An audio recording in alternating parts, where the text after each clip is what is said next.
Next is enhances the disease understanding process. Like many of the diseases that are linked, like obesity, irritable bowel syndrome, irritable bowel disease, all these diseases are were usually thought of that it has some other root cause, but now people are understanding that it is primarily the gut dysbiosis. There's a word called dysbiosis.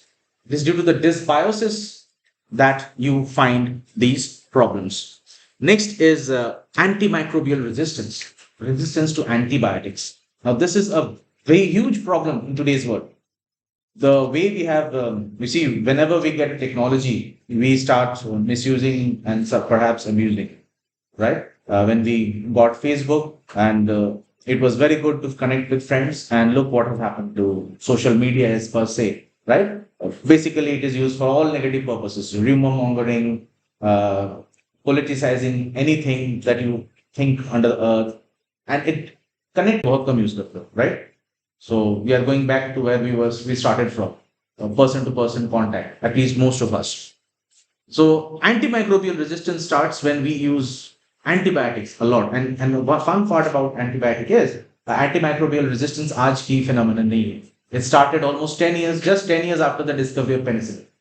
People started using penicillin, and then suddenly there was resistance to penicillin. And it becomes increasingly difficult to come up with new classes of antibiotics at every one go. And it is so bad that we have some now coined a term called superbug.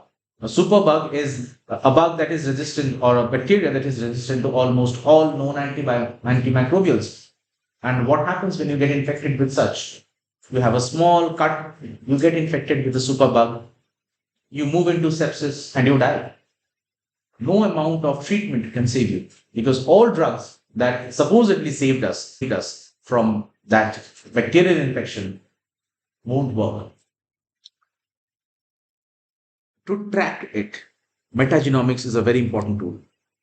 Environmental monitoring. So, if you study ecological processes and biodiversity, and you want to understand the soil health, right? Suppose, I mean, give you a very small example. Suppose you are using too much of pesticide, right? Or too much of fertilizers. These are salts and chemicals. Don't you think that the soil, nitrogen fixing bacteria that was naturally present in the soil would slowly and slowly dissipate, right?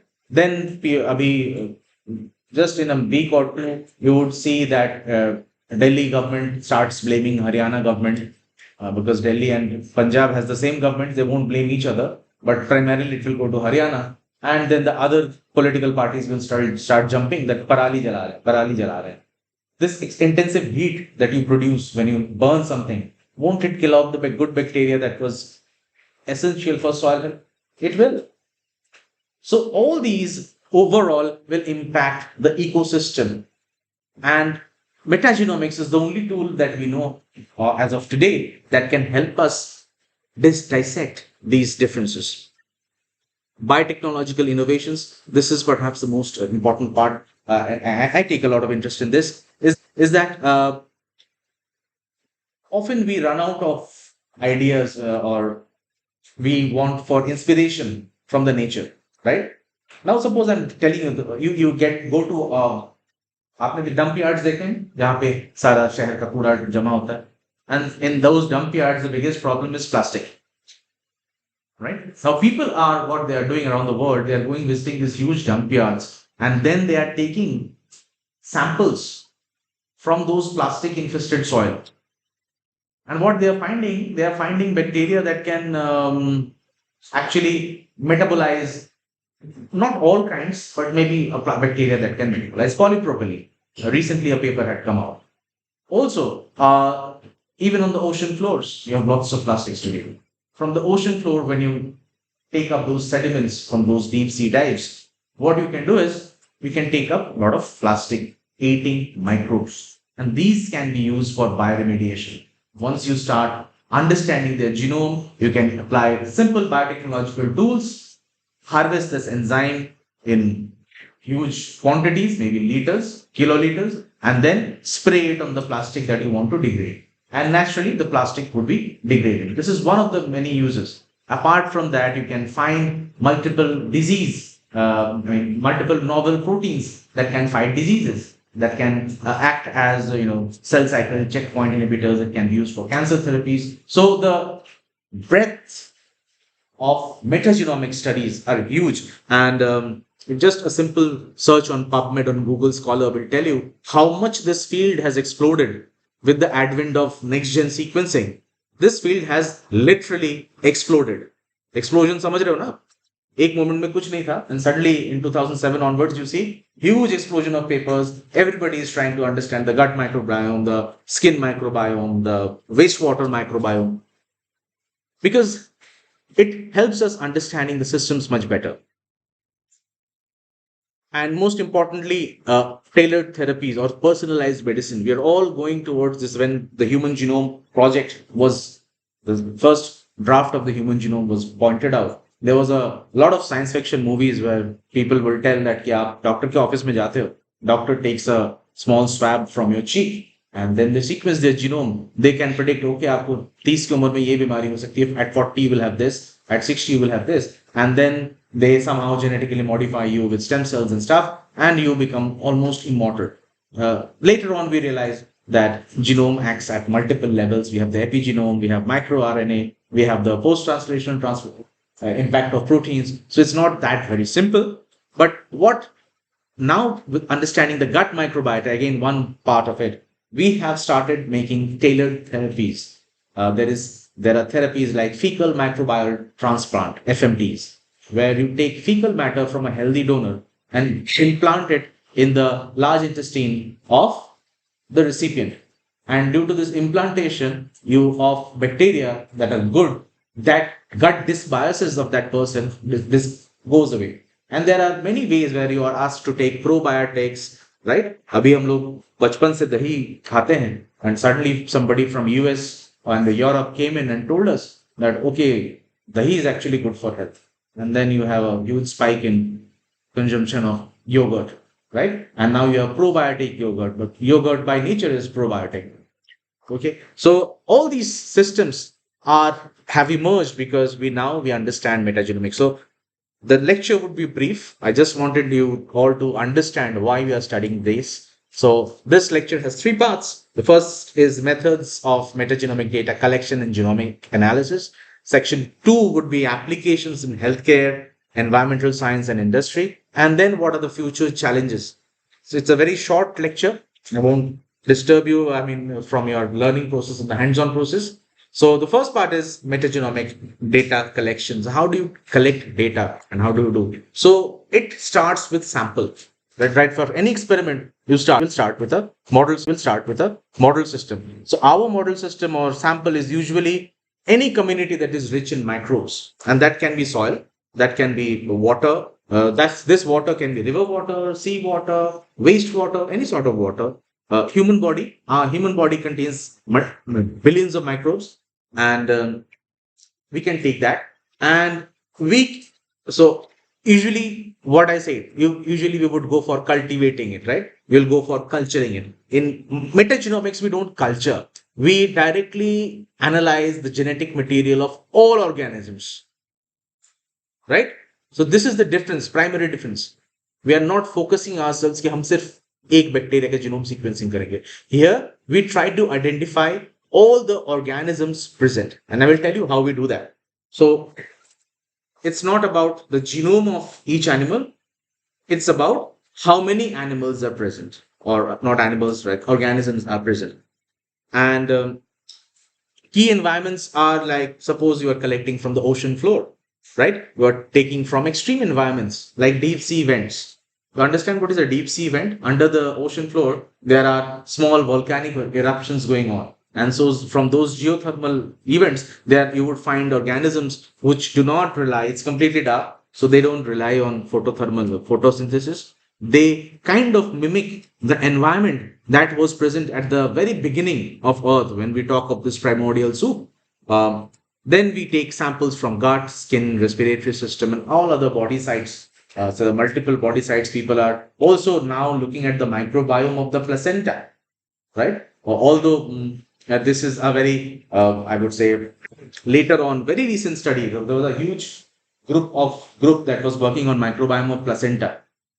But now studies have emerged that what they were reporting was artifact.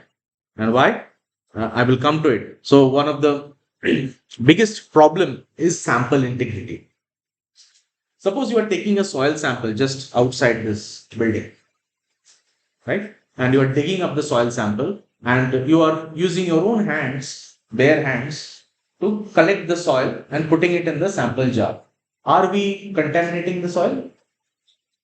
Because we are taking up with the hand. Suppose you are taking up a soil uh, where a dog just peed, right? Dogs can pee and cows and all these cattle which are grazing, they are peeing on the soil. And you found a similar kind of soil. Now you will report urinary microbiota of bovines in soil. But that's not a true report. That report becomes a artifact. That the same thing happened with placenta. People took up the nosocomial, the infections that are usually present in the hospital environment. Those contaminated the placenta samples, and people reported that these are the placental microbiome. But placental microbiome, now people are telling that there is no such thing as the placental microbiome. But whatever, maybe some that's the beauty of science. It self corrects. They did not do it on purpose. They did it by their lack of knowledge of the system. So whenever you process with any metagenomic study, make sure that you are running appropriate controls, right? So that you know this is exactly the soil microbiota and nothing else. Or maybe you would want to isolate the sampling area from all kinds of interference. So, and also how samples are collected, how samples are stored, how samples are processed, all these will be impacting the kind of results you get. We had worked at IIT Bombay on viral transport media. Okay. And viral transport media was that same pink liquid in which the swabs went in. And what we hypothesized was that the microbiome of the upper respiratory tract might give us an indication of disease severity.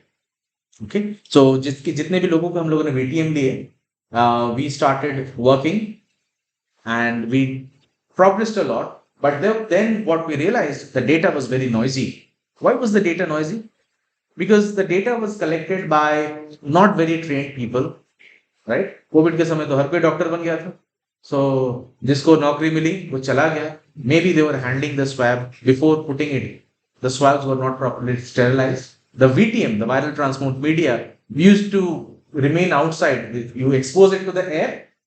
Okay, you are setting up a camp outside the bus station or the railway station. Now, when you open the cap of the VTM, you are not opening it under a fume mode or a laminar flow. So, all kinds of environmental contaminants will go in. So, that the data ultimately became very, very noisy. And the group that was working, we had to contact a group in the US. So later on, I came to Allahabad. So, that part of the study I was not part of when it was finalized. But what we faced was there was lots of noise. So, whenever you're planning a metagenomic experiment, make sure that you collect the samples and store the samples. And the VTMs were stored for 1 day outside. You, अगर दो तीन bacteria घुस भी गए होंगे, if you would have immediately put it at 4 degree, those bacteria won't multiply.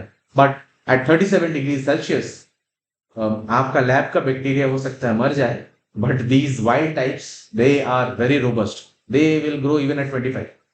So if you snap freeze the sample at liquid nitrogen immediately, then there is no further microbial growth. Suppose you are processing the sample and then they are using few chemicals which are killing off their or removing their genetic material, shredding the genetic material, then you won't get proper results. So primarily what we use is three types. One is the swab, like the oronasopharyngeal swab that you use for COVID. You can do that for oral microbiome. For any microbiome that you want to take, it can be from dolphin, it can be from humans, mouth, vagina, anus, anything. We can just take a swab and it will tell us about the microbiome. You can use filters for species like liquid samples like wastewater. आप नाली का पानी तो उठा नहीं ला सकते, but you use filters, specialized filters through which the water is passed, and those microbes are trapped in those filters, right? And then you process the animals or organisms extracted from those filters. Soil core samples. So primarily we use deep soil. We just don't take the topsoil. Topsoil is almost always contaminated. So we go for a deeper layer. Jahan pe even if a cow pees, the water won't, that their microbes won't go inside deeper.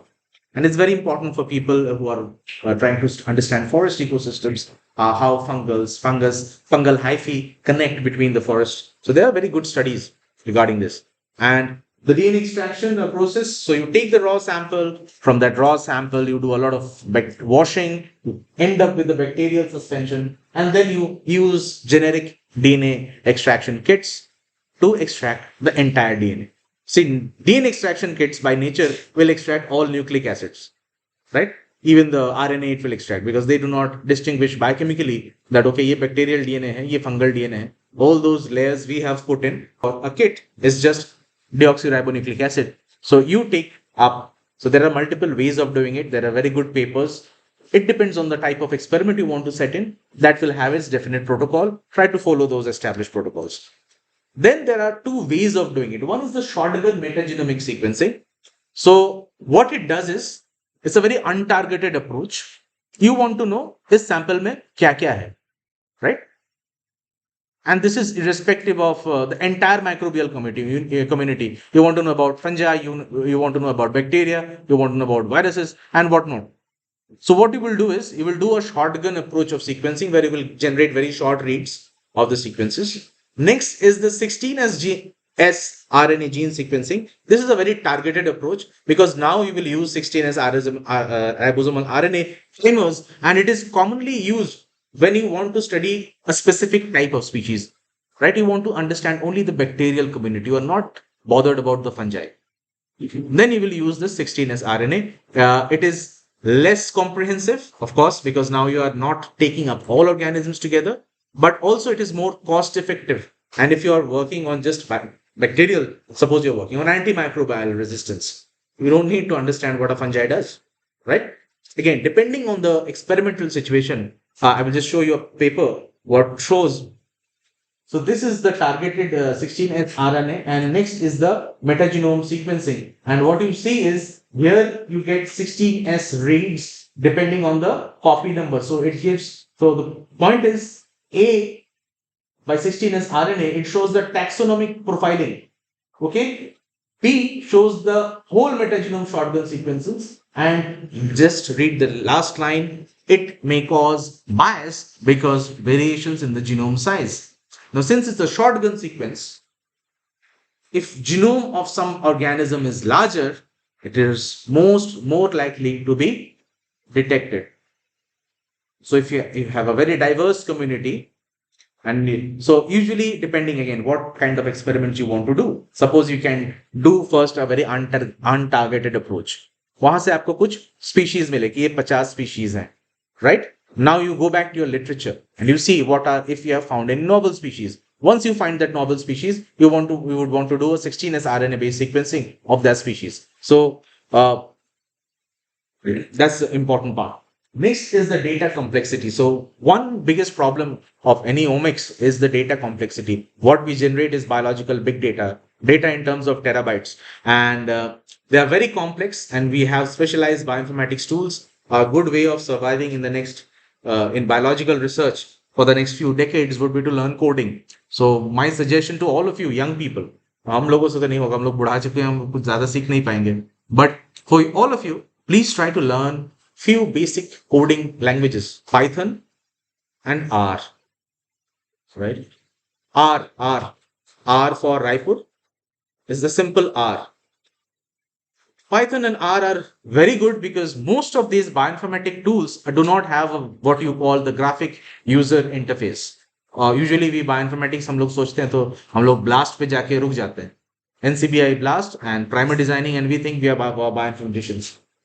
We are just because they are all glorified Facebook and Instagram because they have a very good, easy to use by graphic user interface. तो आपको coding नहीं करनी पड़ती, जब आप enter करते हो, when you click on a button, the code is auto entered.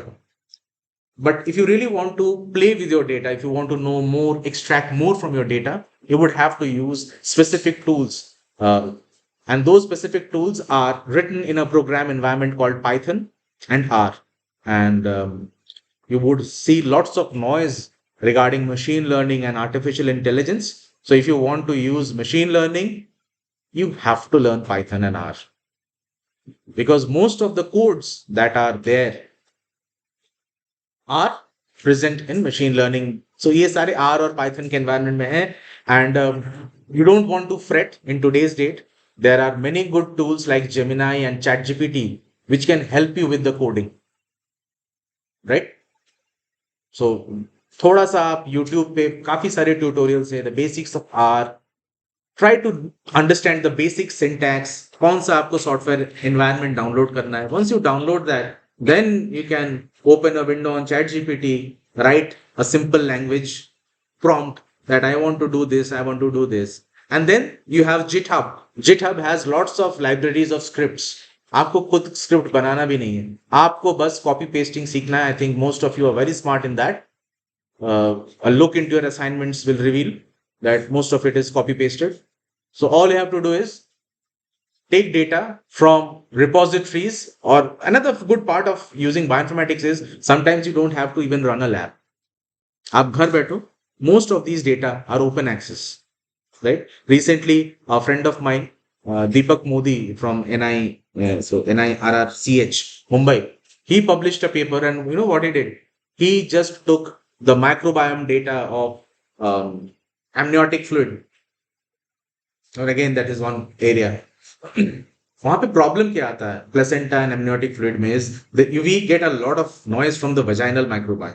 Now vagina has a lots of microbes. So when the baby passes through the vagina and the amniotic fluid passes through the vagina, it picks up those microbes and people report. So anyway, he had reported taken data from various hospitals around the world that was uploaded on a repository, and then he did his own analysis.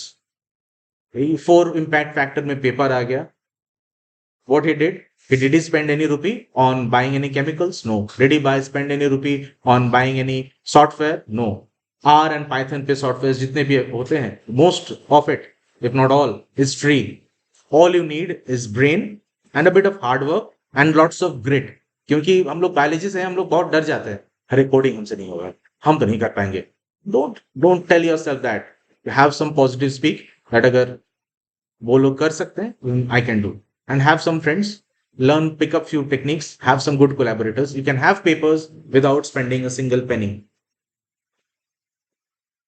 So one is data assembly. So first हम लोग क्या करते हैं, we assemble the data, and then what we do is known as quantic assembly. You know what is a quantic? Suppose this is my entire genome.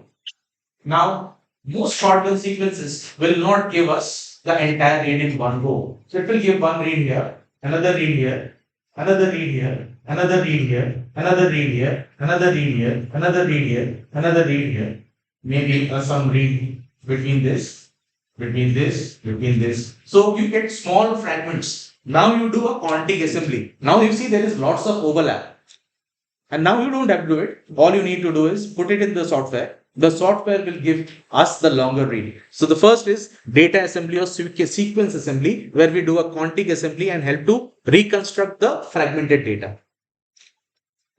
Next, you have to do the annotation. And annotations means there are multiple tools available where you can annotate. And what is the gene annotation? Gene annotation is usually it's ATGC, lots of ATGC. You cannot read it as a sentence. But if the computer database has already available information that, okay, this sequence of data matches with the domain of a protein, it will start annotating the data, right? And that helps you understand the data more. And there are multiple tools like Proca and Prodigal, and where you identify the open reading frames and then assign functions to the gene based on the data available on KEGG, NR, and UniProt. So Koito, Encyclopedia of Genes and Genomes. So now there are lots of bioinformatical database. So you first do shotgun sequencing, आपको gene का length पता चल गया, now you try to do gene annotation. अभी तो AI based gene annotation भी हो रहा है, where people are taking metagenomic data that has not been annotated for the last 10 years. Now what they have done is they have done some deep neural network training, given some lots of training to their software or machine learning algorithm to understand that what a transcriptor binding domain looks like. What does a UTR look like? What does a 5 prime or 3 prime UTR look like? So based on that, machines are predicting genes whose function was not known. By machine learning, you can start predicting unknown functions. Again, a very virgin field where very few people work. You can pick up those skills, especially this is for the PG students. Don't think what has been done in the last 20 years will be done in the next 20 years. In next 20 years, people will do all those things which they have not done in the last 20 years. तो हम लोग कभी कभी research में जब state of the art और ये सब लिखना होता है, we all funding agencies ask अभी तक क्या किया गया है, and usually people want that आप भी कुछ वैसा ही कीजिए because you want to do something fail proof. But people who get Nobel Prize do a different thing. People who, and maybe you would be laughed upon, but most of the ideas that are novel, people will laugh at you.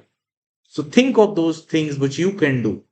And these data sets, if you go back today and even in the later sessions, you would see most of the genome sequences that have been done even today, not in our labs of US. They have done the metagenome of Atlantic seawater across the seasons. And most of it is lying unannotated. So annotating is important. Then you have to do taxonomic profiling, right? आपको मिल गया कि gene क्या है, gene function क्या है, then you would like to know that what are these, what are the source of these genes? Can we tell the species of the bacteria or fungi? So that is important. That is taxonomic profiling. Then you have to do functional profiling. So predict the function of the microbial community. So there are multiple levels of profiling. So functional profiling, there is tools like Human and Pictrust. So it can tell us about metabolic pathways, whether this pathway, these microbiome has role in carbon cycling or nitrogen fixation or by breakdown of plastics. So all these things that can tell us either the metabolic function or profiling like gene functions of the microbial community. And then you come to applications like comparative genomics. Like comparative genomics is very easy, right? We take two data sets. We take data from sick people. We take people from data sets from healthy people. And now we want to see that does the healthy and sick have any differential expression of microbiome that can help us identify a pathogen. Suppose you have a person or suddenly in a village, there is people who are having lots of diarrhea and normal traditional tools cannot pick up that what is the reason of the diarrhea. You take the metagenome of that stool and then you try to find if you are finding any new species of bacteria that is causing that diarrhea, right? Then you have gene discovery. It can tell us about the various function of the genes. It can tell us how the genomes have evolved over time. If you do a study, suppose you want to understand, you take a deep soil sample, maybe you bore almost like 100 feet into the ground, and from each layer of soil, it tells about various geological times, right? And then you try to sequence the metagenome. You see, DNA per se is not destroyed. People have sequenced DNA from fossils as well. So those genomes can tell us about what was the environment then. What was the, did it have an impact? So did urbanization have an impact in Sagar University's campus? To take a deep something that goes about 100 feet that will tell us about the last 100 years. So 100 years ago, it was a hill. There was no urbanization. Maybe it was just animals like leopards and hyenas roaming around. And now you have us, even more dangerous animals roaming around. So do we have a change in the microbial profile? You can do that. Very simple studies. Might be government won't fund that, but maybe you can have ideas that you can convince somebody to fund it. And then you have tools like Mummer, MOV, OrthoMCL. Say they do align genomes, detect variations, detect single nucleotide polymorphism, insertion, deletion. Basically, it tells about the evolutions of a particular genome. So next, I will move on to the applications of metagenomics and analysis. First is healthcare and medicine, very important. So people who are into biomedicine, I was just discussing so many ways. Like, does preeclampsia, women with preeclampsia have a different vaginal microbiome compared to the normal? Nobody knows yet. Does having a different microbial profile in your in your lungs make you more prone to having respiratory infections? You see, diseases do not impact us uh, equally, right? Even in your class, if you're sitting with 50 of your colleagues or friends, if somebody falls sick, chances are 3, 4 more people will fall sick. Very low probability that all 50 of you will fall sick. But what is it in you that prevents you from falling sick? Now, microbial culture. So, since we carry so many microbes with us, almost not the same. Even then, they had a differential expression of something, some bacteria, and there was an enrichment of Prevotella, Treponema, and other unclassified bacteria, and they had a Clostridia taxa. So what they found was these community, since they were hunter gatherers, they were not eating food like we eat food. How do we eat food? We don't grow our own food, most of us, right? And हम लोग साल भर आलू खाते हैं, but आलू is something that comes only in the winters, right? But गर्मियों में भी हम लोग आलू खाते हैं, बरसात में भी हम लोग आलू खाते हैं। आलू हम लोग चिप्स के तौर पे खाते हैं। We always eat potatoes, apples. We always eat apples. We always eat tomatoes. So if you look at it, the food we eat, even like 10, 15 years back, there was a seasonality in the food we eat. Now every food is available and every season. And all the foods are laced with lots of toxins, mostly pesticides and sometimes preservatives, right? So when you pack a bunch of tomatoes, what you need to do is put a bit of maybe silicone gel and rub it on the tomatoes. That makes the tomato, it won't dry up. In the next 20 days, it will travel from Karnataka to maybe Kashmir. The tomatoes will be as fresh as new. So all these impacts the gut microbiota. The even the sugars. Now there is a big trend of having low calorie sweeteners, aspartame, right? Sucralose. Much of our gut microbes depend on the sugar we eat. So when we are eating sugars such as aspartame and sucralose, those gut microbiomes, they cannot metabolize that sugar and then they die, and it impacts our health. So this is one of the most classical studies that done back in 2013. So it tells us how different, how deep impact gut microbiota can have. And now, if you look at, I mean, there are so many papers. It's up to your exploration. Think of any disease. Think of a disease like Parkinson's or Huntington's. Then also you would find there is definitive proof that between Parkinson's patients and control patients, the gut microbiota is different, and how fast a disease progresses in Parkinson's also depends on the type of food we eat. So, what we eat is what we become, something that we have in our traditional knowledge. So, so infections. So, these are the microbiota composition that we have usually, like respiratory, oral, gut, skin, vaginal. We also have. So, all these kind of bacteria can tell us about the disease state. It can also help in disease diagnostics. It can also help in finding antimicrobial resistance in hospital wastewater. The biggest कहाँ पे antimicrobials सबसे ज़्यादा use होते हैं? Hospitals, right? And then if you track the wastewater of our hospitals, people have done this. We have tracked hospital wastewater of hospitals, and then they found that they can predict, again using a lot of machine learning and AI, they can predict when a bacteria becomes more susceptible to resistance. So you can pick up emerging resistance and then you can tell the doctor that stop using this antibiotic. Bacteria is slowly and slowly becoming more and more less susceptible, less and less susceptible to a particular antibiotic. Once you stop it, and if there is a nationwide and worldwide ban, maybe in just 5 6 years, that resistance, the jo emerging resistance tha, that will be gone. Again, you can use it. Fun fact: we started antimicrobials with sulfur drugs. And people who are now battling antimicrobial resistance superbugs, they are treated with first generation of antibiotics per se. Sulfur drugs से भी उनका treatment systems in coral reefs, lots of applications. There is lots of oil spill. And then from that soil, try to find if there are already bacteria which have learned to live in that. Recently, I think in Mumbai, somebody did something like this. Identified a very new kind of bacteria from wastewater effluents. So wastewater se ho gaya, oil spill ho gaya, anything. If you go to जो Ukraine में Kyiv के पास check कौन सा था वो Chernobyl so in chernobyl they have found microbes that can withstand lots and lots of radiation.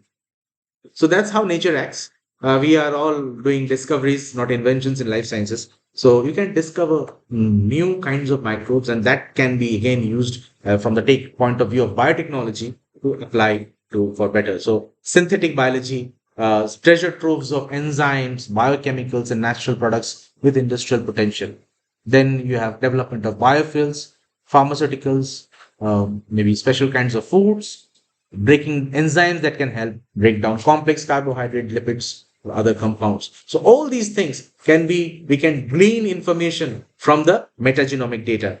Agriculture, we can do soil metagenomics to identify beneficial microbes. Like why should we use so much of pesticide and fertilizers? Can't we use microbes? Like in our ancient time, पता नहीं आज उतना कितना use होता है, but even in our village, we used to collect cow dung in an area.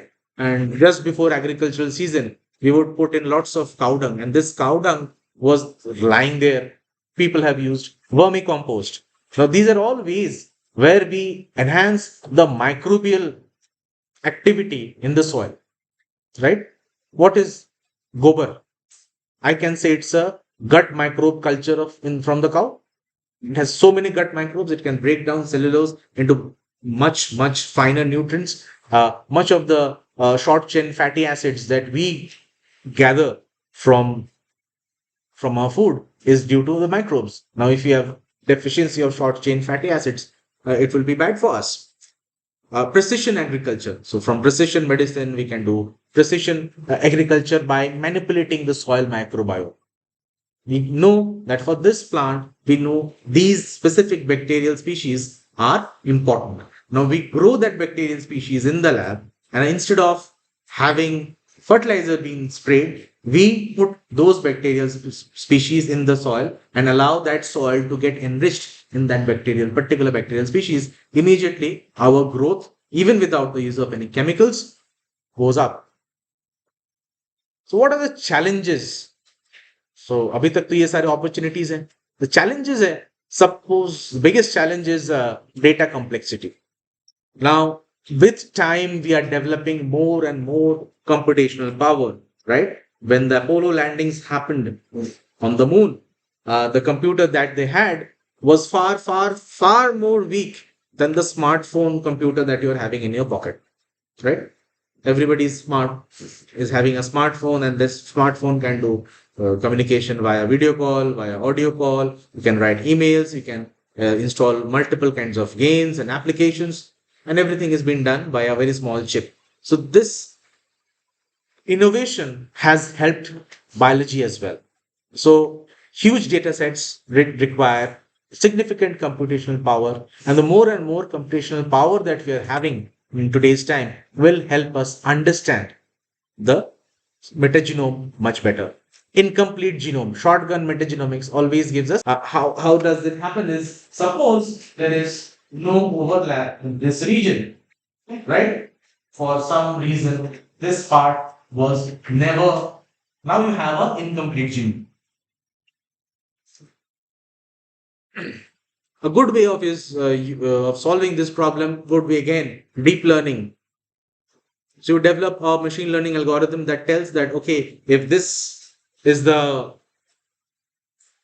length of DNA and these are the sequences preceding and flanking, what would be, can you predict what would be in the middle, right? People are doing this. It's something like the chat GPT of genomes, chat GPT of proteins. Things are already in the market. There are big labs in the US which has invested a hell lot of money and time in this. Predicting functions. So many, as I said, the entire metagenome is not annotated. So can you annotate? Can you devise algorithms that can annotate that and tell us what could be the probable function of this gene? And this is very easy, right? From the gene, you try to code the protein. All you have to do is to find the ORF. From the ORF, you find the protein coding sequence. From the protein, you use a tool such as AlphaFold to predict the protein structure. Once you have started predicting the protein structure, you have almost predicted the protein function because structure and function are related. Now, if you can automate this using Python and R, what people could not do in the last 10 years, you could do in the next 10 months. And then you might have 20 to 25 novel proteins whose function again you can predict using molecular docking simulations. So computational biology is a huge, huge frontier, which is again exploding. So bioinformatic tools, so these are very good, important, and these tools need to look up more further. You have machine learning, as discussed. So a lot of machine learning models are being created to predict gene functions and also classify sequences based on very short reads. And also you have technologies from PacBio and Oxford Nanopore. They are trying to develop, the longer reads, longer contiguous reads. So when you do a contig assembly, there might be some errors, right? So if you have a longer read, so multiple companies like Oxford Nanopore is leading that. They are trying to give you longer reads that are like 400, 700 base pairs. Okay. Future directions, of course, metatranscriptomics and metaproteomics. The work we were doing in IIT Bombay was metaproteomics per se. So not metagenomics. So sometimes genome is there and genome can be contaminated. Transcript cannot be a contaminant because transcript means something active was happening. Protein, again, is less likely to be a contaminant. But again, it's very difficult working with these, but these are areas where people are investing more and more time, precision medicine, and then we have the global biome projects. So the Earth microbiome projects to produce a microbial atlas. What are the microbes present in which part of the earth? Which ecosystem has which kind of microbes? Lots of possibilities. Um, so, so conclusion would be that. So what do you conclude? कुछ नया पता चला आज? We had to rush through a lot of information, and I hope you have taken down notes so that you have in your own time you can try to understand. So if you see, metagenomics has a really broad application. Even if you want to go for industrial biotechnology, you can use metagenomics. If you are a healthcare provider, you are a doctor, or you're working with your collaborator is a doctor, physician, you can again apply metagenomics. If your collaborator is from IARI, trying to find a better way of growing rice and potato, even then you can help that person using metagenomics, make help him grow the good potato or rice. So next final thought is this intersection. Now, we are in the era of omics and AI and ML. We have lots of biological big data. In the sense, we have lots of information regarding genome, we have lots of information regarding transcriptome, lots of information regarding proteome, metagenome.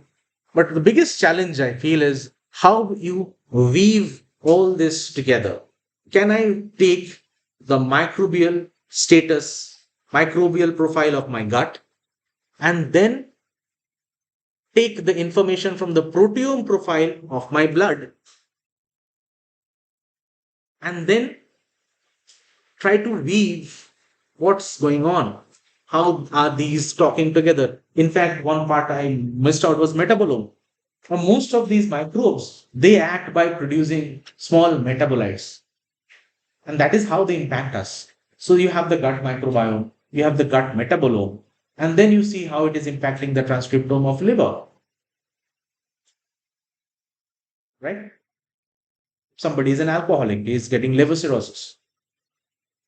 Now somebody can how can we predict the development of liver cirrhosis by impact of gut derived metabolites from the microbes?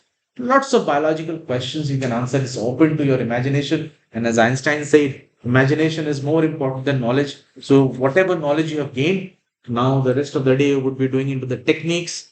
So what is more important than techniques is how would you imagine to apply this knowledge to solve a real world problem. Something out of the box you can think, right? Inside the box thinking does not have much value in today's date. So with that, thanks a lot. And if you have questions and if you have time, we can take few questions. तो हो गया आगे आज वंदे भारत की speed तो नहीं अरे Vande Bharat question और चल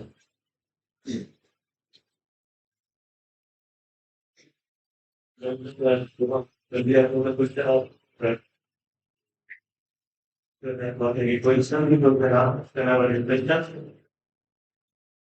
तो आप लोग सब समझ गया तो सही समझ नहीं वो टैक्स वाला ज्यादा तो आपको पता था आपके शरीर में इतने सारे बैक्टीरिया यहाँ है. This is why antibiotics are a very bad thing for us, right? In today's doctor, I'm giving a very real world example. My daughter was sick. She was having diarrhea. We took her to the doctor. This doctor is a very, like, I would say, she has kept herself abreast with the newest knowledge. So she told, no, I won't give antibiotics. What were we given? We were giving lots of probiotics. Right? When you take an antibiotic, something that we call as the broad spectrum antibiotic, this antibiotic goes into your blood, it kills of your lung microbiome, it kills your skin microbiome, it kills your gut microbiome, and all the microbiome that you have is getting impacted. A very good example would be suppose you had a bad, you got injured, right? आप bike से गिर गए या कहीं से गिर गए, आपको चोट लगी, आपको एक घाव हो गया. डॉक्टर ने बोला ये घाव में इन्फेक्शन होगा. आप अमोक्सिसिलिन क्लोबोनेट करके एक आता है एक बड़ा सा टैबलेट, वो ले लो. और पता है उस टैबलेट को लेने के बाद आपको क्या हुआ? डायरिया हुआ है. किसी को एंटीबायोटिक खाने के बाद बहुत ज्यादा diarrhoea? Because now you have killed all your gut bacteria. The guys who are doing the good work for you, you've killed them. And now it would take at least 3 to 4 weeks for your gut bacteria to stabilize.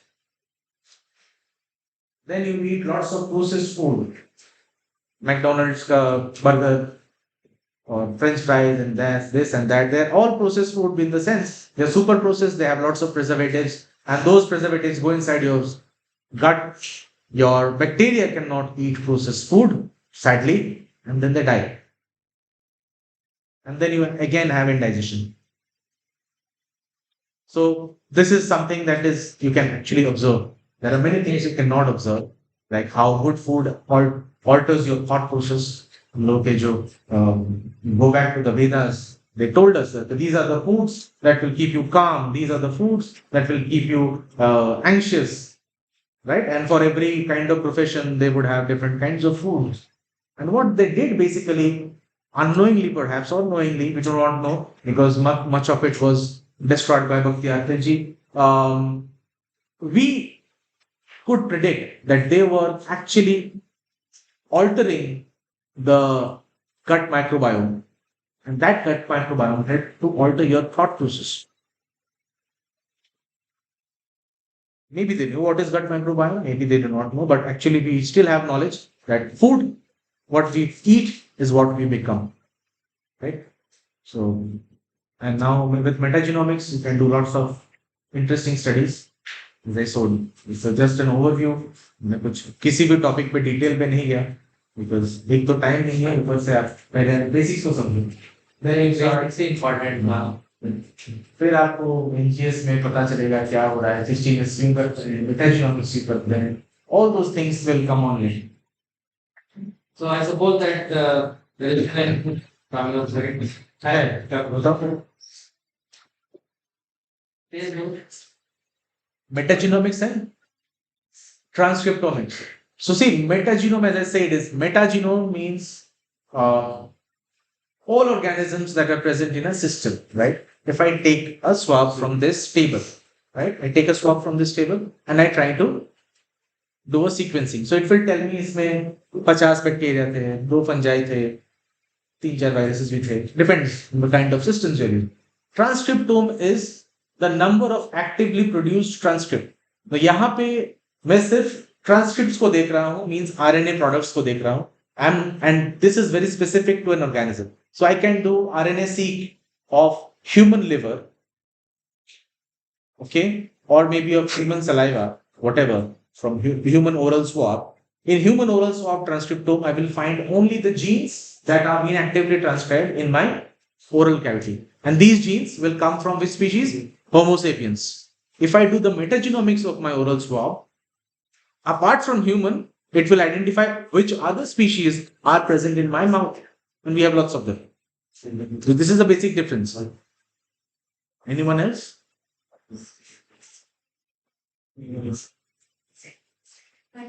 MicroRNA also comes under transcriptomics. So microRNA hai, long non-coding RNA. There are multiple types of RNA, and everything comes under transcriptomics. But it is very, very different from metagenomics. Anyone else? Pucho? It's better to be a fool in this room than becoming a fool outside in school. यहाँ पे तो आप सीखने ही आए सारे कुछ अच्छे होते हैं तो most of the times you feel लोग क्या सोचेंगे I am giving you in writing nobody gives a damn about you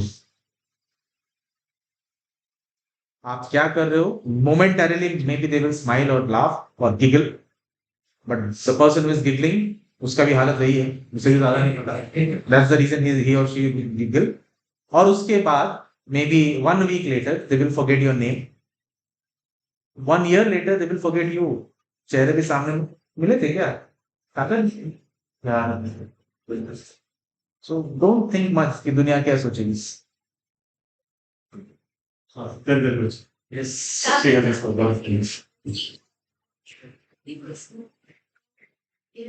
तुम दोनों की जो ब्लड माइक्रोबायोम है वो अलग अलग है मतलब उनकी यूजुअली देखा गया है ऐसा होता है उनके अंदर जो माइक्रो ऑर्गेनिज्म दोनों तो सेम मतलब अगर सेम हुए तो उनके अंदर कुछ चेंजेस होंगे ये वाले बहुत वीक काम कर रहे हैं और ये वाले बहुत usually what we observe is the microbiome is different जो बैक्टीरियल स्पीशीज एक हेल्दी गट में होता है एक अनहेल्दी गट में नहीं होता है और अनहेल्दी पर्सन में नहीं होता है there is different in species तो स्पीशीज ही अलग होता है राइट हाँ so suppose think you have a you have tiger lion in one microbe one gut in another you have murgi and batak so there are two different species completely different classes of bacteria and sometimes we do not know who brought whom like bacterial की population change हो गया इसलिए बीमार पड़ गया इसलिए population change हो गया both can happen so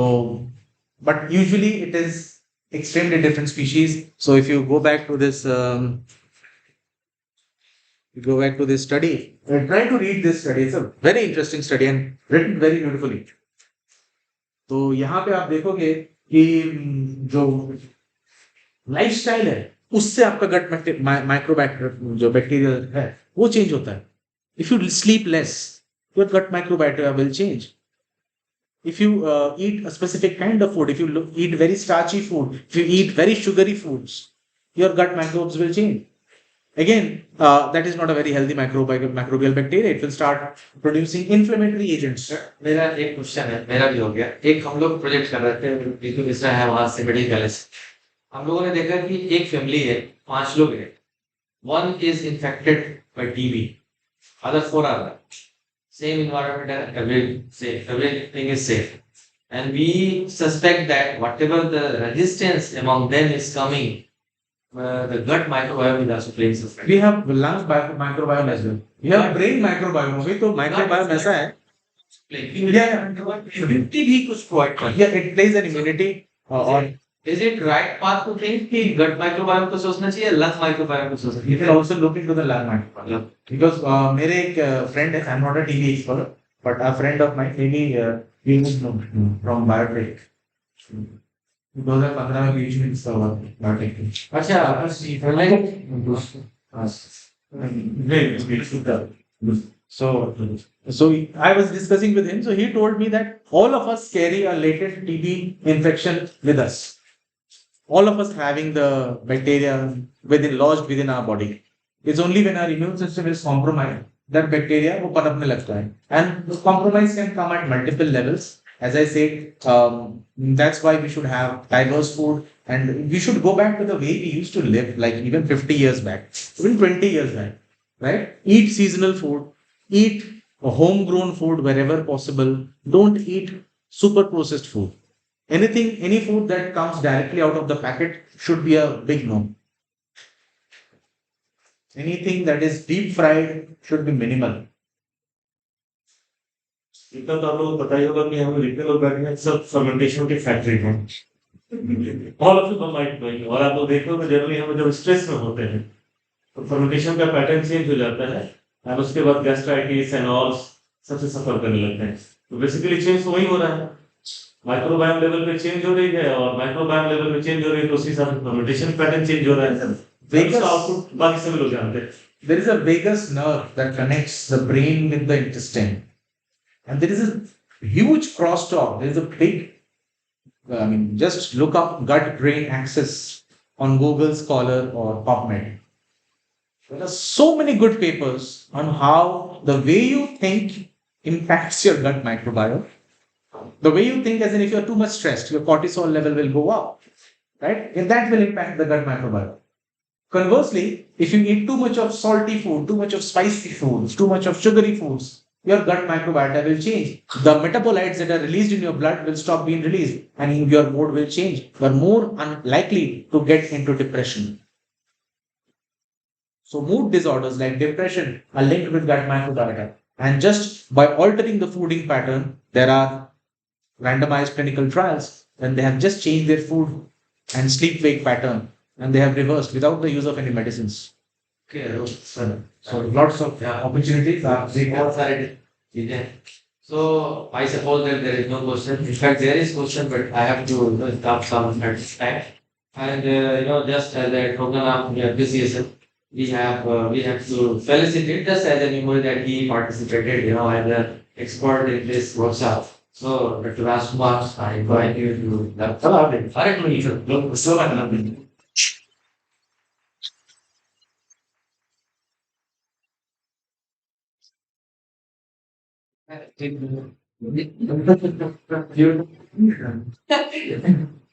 cute actually. आपने उसकी जरूरत पड़ती है इसका लैंग्वेज नहीं नहीं वो इससे पता चल जाएगा क्यों. ठीक है तो ये चाय और आप लोग सर का ईमेल आईडी नोट करके आप लोग रख सकते हैं अगर अभी नहीं तो लेटर ऑन जब भी आपके दिमाग में कुछ आता है Very easy. कभी भी अगर आपके कोई दिमाग में आता है you want to ask you have any fun to कई बार क्या होता है ऑन द स्पॉट नहीं आ जाता है बाद में आ जाता है तो you can always contact sir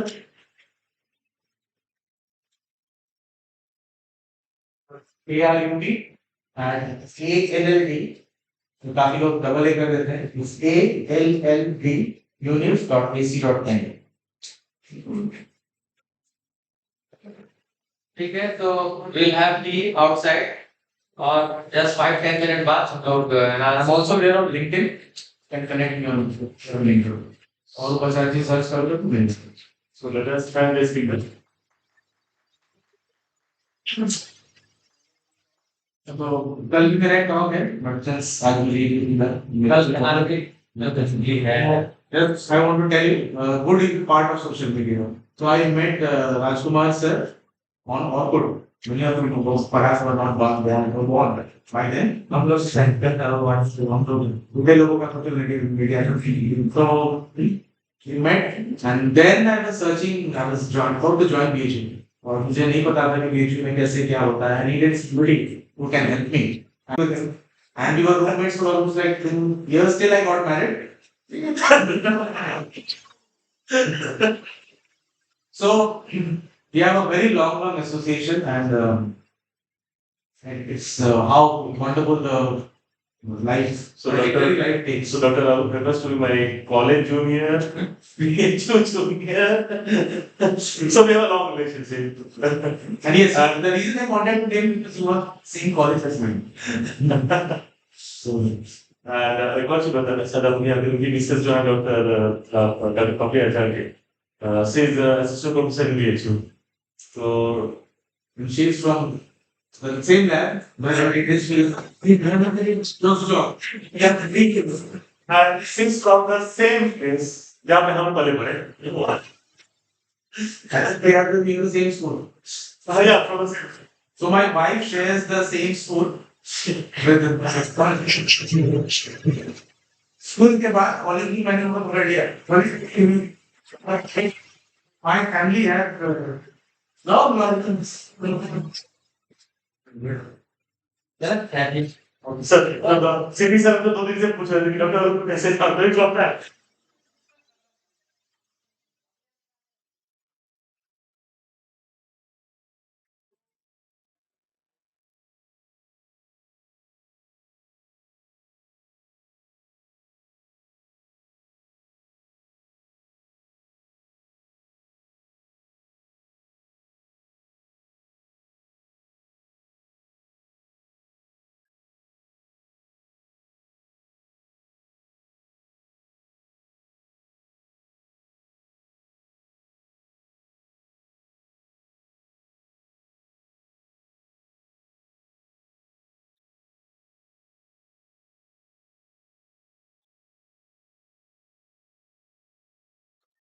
में बैक्टीरिया है। पहले हम लोग क्या करते थे बैक्टीरिया आइसोलेट करने के लिए सॉइल से आपने स्टूडेंट वाले जानते थे सीरियल डायलिसिस करते थे। सीरियल डायलिसिस को स्ट्रीक करते थे, ग्रो करते थे। नेक्स्ट डे बैक्टीरिया कॉलोनी आती थी, हम एक-एक कॉलोनी को निकाल करके फिर हम उसका 60 प्राइमर से सीक्वेंसिंग कराते थे। क्लास करते थे और देखते थे कि हाँ ये स्पीशीज का है।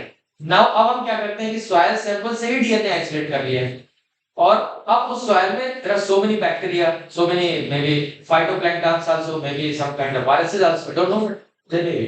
अब क्या हुआ हमें एक 16s RNA से किया, लेकिन 16s RNA का कई सारे वेरिएबल रीजन लिया, जैसे कल वो बता रहे थे मे बी V1 छोड़ के V2 से V9 B से B5 छूटा हुआ। सो अब उससे पता चलेगा कि कितने स्पीसीज हैं उस प्राइमर ने कहाँ कहाँ पे कैच किया है। और अभी उन्होंने रफली बताया कि मोर देन 250 स्पीसीज अभी दिखे हैं, which is less number. We expect more than at least 700 800। हमें तो अभी वो रफली उन्होंने बताया कितने बैक्टीरिया सॉइल में होते हैं। सो और दैट प्लांट माइक्रोब इंटरेक्शन वाले बैक्टीरिया हमें अलग करना है, फिर कौन से डायरेक्टली इन्फ्लुएंस करे वो अलग करना है। तो there are so many data, फिर एक्सेल भी रहेगा, स्टैटिक्स भी रहेगा, कितना हम कर सकते हैं I don't know, but we will try to understand. ठीक है, आप बोर हो जाइएगा बीच में तो क्वेश्चन पूछिएगा, ये नहीं कि हाँ सब आ रहा है मुझे। एक्चुअली ये टेक्निक इतनी बड़ी है कि 5 डेज बहुत ही स्मॉल है. बहुत ही कम। सो हम लोग फ्यूचर में प्लान करेंगे may be after few months जब हाँ। थोड़े से आप लोग बस बेसिकली सीख लो, फिर उसके बाद हम लोग स्पेसिफिक प्लान करेंगे. स्पेसिफिक प्लान से फिर ठीक उसका है, डिटेल्स तो कोई भी टेक्निक सीखने के लिए खुद से पढ़ना था। वर्कशॉप में आके सेंटेंस बनाएंगे, उसको आगे दिमाग करेंगे। चल चल चल